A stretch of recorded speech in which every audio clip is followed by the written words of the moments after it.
Dikit lagi Pak, bentar. Selamat siang semuanya, Assalamualaikum warahmatullahi wabarakatuh. Kami dari Nurani 98 dan ini teman-teman semua, saya bersama teman-teman ada Rangkuti, Antonio Danar, ada Wakil Kamal dan Rara Stejo, Lukbowo dan lain-lain. Sebetulnya banyak sekali teman-teman 98 yang masih berada dalam garis Nurani 98. Kami sengaja dengan niat tulus ikhlas untuk kepentingan bangsa dan negara hadir kembali ke KPK untuk saya mungkin sudah ke-5 kalinya datang ke KPK untuk hari ini untuk meminta agar KPK kembali menelaah atau membuka laporan saya sebelumnya, yaitu tahun 2022 dan tahun 2024. Karena tentang dugaan korupsi nepotisme dan tindak pidana pencucian uang yang dilakukan oleh Joko Widodo dan keluarganya. Kami tadi diterima oleh Dumas, berdiskusi cukup panjang lah, 30 menit ya lebih, dengan namanya boleh disebutkan boleh tidak, tetapi diterima dengan baik dan agak perdebatan sebentar, tapi kemudian ketemu solusi untuk membuka kembali apa yang sudah pernah kami laporkan itu.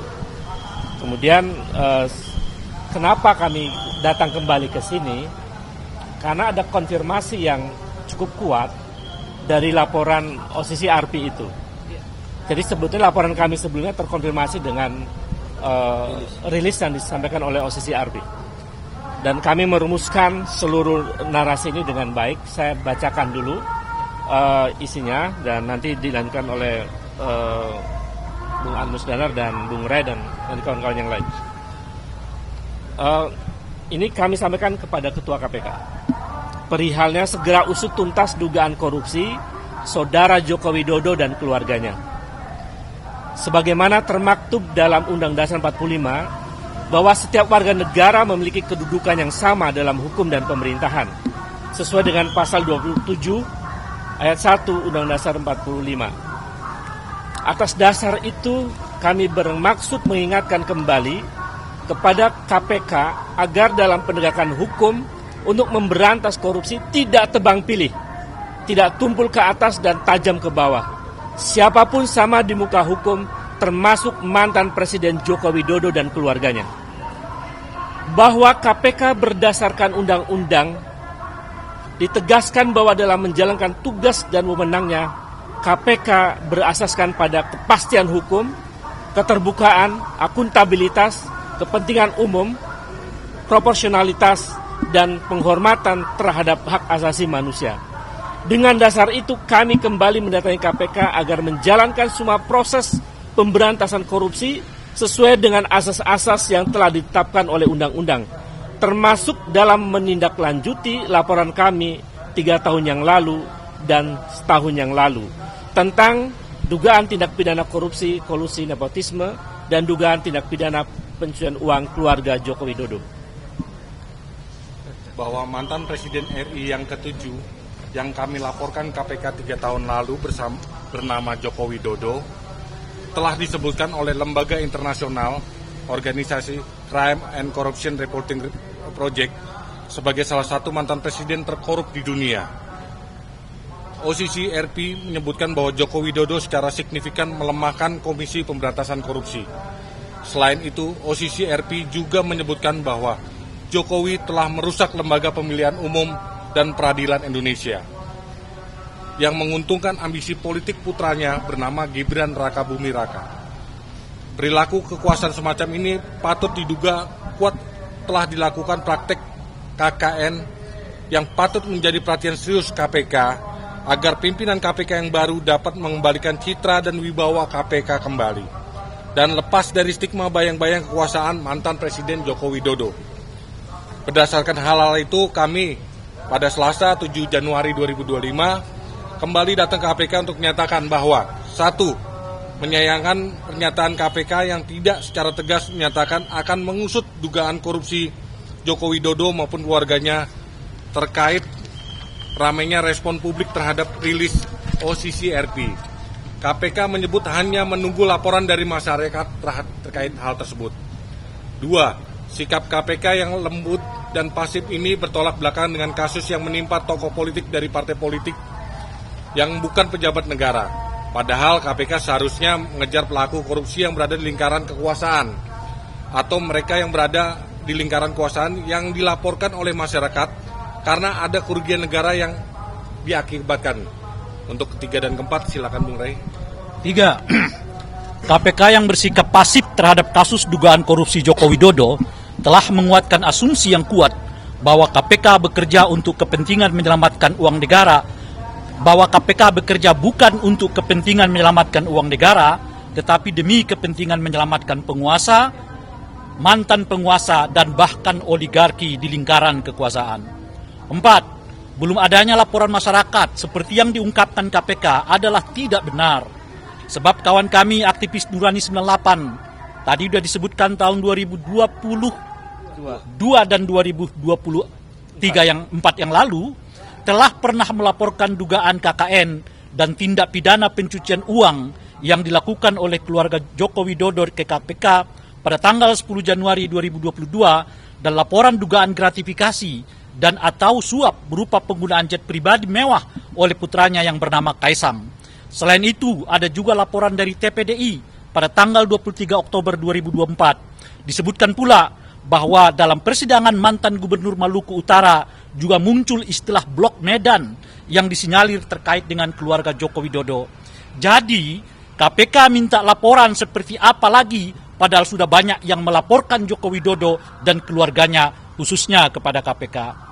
Maka dan oleh karena itulah kami dari Eksponen 98 yang tergabung dalam Nurani 98 yang memiliki tanggung jawab moral dan konstitusional pada sejarah reformasi 98 mendesak KPK untuk segera memeriksa harta kekayaan Joko Widodo beserta kekayaan keluarganya, istrinya, anak-anaknya, menantunya, dan saudara-saudaranya dalam 10 tahun terakhir. Sebab rilis OCC RP itu dengan tegas mensiratkan banyaknya warga negara Indonesia dan dunia yang memberi perhatian atas seluk-beluk dan asal-usul kekayaan Joko Widodo dan keluarganya yang sangat fantastis. Demikian desakan ini kami sampaikan kepada KPK agar KPK segera menindaklanjuti tuntutan ini untuk memanggil saudara Joko Widodo, putra-putrinya dan atau menantunya untuk dimintai keterangan tentang asal-usul kekayaannya yang segera ditingkatkan ke tahap penyidik.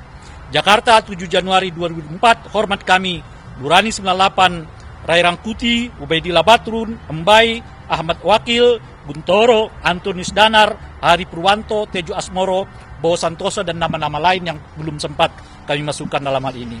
Terakhir yang kami sampaikan itu adalah adanya perdebatan soal mana buktinya, itu ditantang oleh Pak Jokowi, pun juga ditantang oleh KPK. Perlu kami sampaikan bahwa tidak ada satupun di dunia ini yang bisa membuktikan bahwa Pak Jokowi dan keluarganya itu telah melakukan tindak pidana korupsi. Sebab bukti itu hanya bisa ditetapkan oleh penyidik, bukan oleh warga negara biasa seperti kami. Yang bisa disampaikan itu kami menyampaikan data.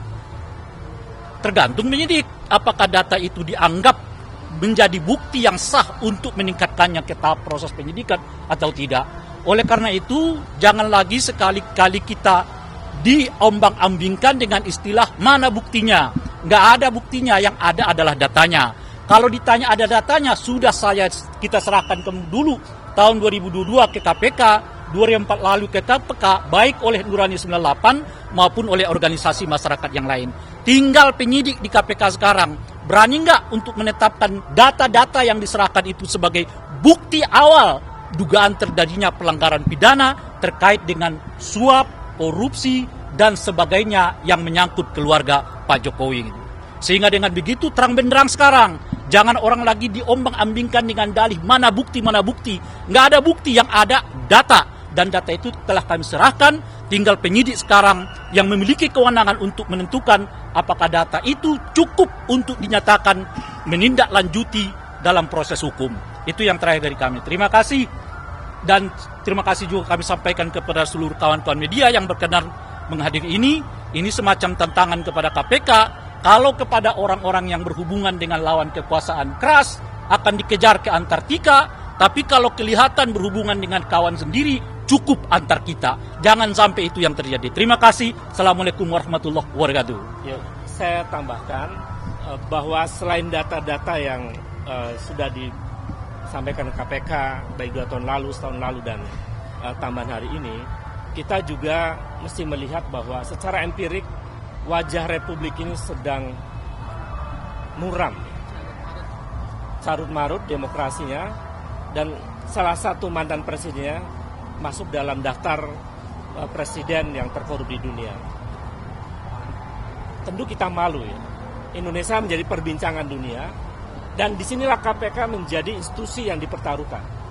Apakah KPK akan berpihak pada kepentingan untuk memperbaiki keadaan Republik, atau justru KPK menjadi instrumen yang membuat wajah Republik makin buruk? Saya kira itu. Terima kasih. Kalau ada pertanyaan silakan. Data yang dimaksud yang tadi disampaikan itu Kalau data, kita ingin meminta kepada KPK untuk mengungkap kembali, menelaah kembali yang sudah pernah kami laporkan, baik tahun 2022 maupun 2024. Lalu kami sampaikan juga bahwa secara nyata di dunia ini, rilis OCCRP itu adalah bukti empirik untuk menjadi pintu KPK menelusuri itu. Kan kalimat yang sangat jelas di rilisnya OCCRP bahwa Saudara Joko Widodo telah melakukan tindakan yang menggambarkan perilaku korupsi itu. Melalui apa? Melalui proses-proses yang kemudian memudahkan anaknya untuk mempengaruhi peradilan di MK dan lain-lain. Itu sebetulnya pintu yang bisa menjadi instrumen KPK untuk bisa masuk membongkar yang bersangkutan. 2002 berkaitan dengan CRP itu kan udah dihilangkan, Pak. Nah, itu gimana? Siapa? Nah, Namanya itu tetap ada. Kalau kita lihat sekarang, ada 4 cara mereka untuk meredam isu ini. Pertama, dengan menyebut OCCRP itu tidak kredibel. Kenyataannya sebaliknya kan. Kedua, mereka menyebut bahwa laporan itu nggak ada bukti. Kita udah mengatakan nggak akan ada bukti, yang ada data. Kan kira-kira gitu. Yang ketiga, mereka menyerang pribadi-pribadi dengan mengatakan itu pemecah belah bangsa. Bagaimana urusan kayak begitu kok jadi pemecah belah bangsa? Yang keempat, nah isu yang terakhir tuh, itu sudah di take down oleh OCCRP. Di mana ada take down-nya? Yang ada mereka mindahin dari berita utama ke berita yang lain. Itu kan biasa dalam dunia media kan. Dia tidak lagi berita utama mereka, sekarang berita dalam berita gitu loh kira-kira. Jadi berita tentang 5 nominator ya pemerintah korup itu tetap ada dalam berita Bashar al-Assad itu gitu. Tapi itulah yang sekarang dikerjakan oleh buzzer-buzzer dengan 4 model yang saya sebutkan itu tadi. Dan semuanya terbantahkan satu persatu. Nah sekarang mereka beralih ke soal bukti. Nggak ada bukti, yang ada data. Kalau terkait dengan data sudah dilaporkan. Data apa saja? Soal penambahan harta kekayaan yang signifikan. Ya kan? Dari keluarga Pak Jokowi. Dan sebagainya. Termasuk di dalamnya sudah disampaikan di peradilan. Apa itu berkenaan dengan apa yang disebut dengan Blok Medan. Dan sebagainya gitu.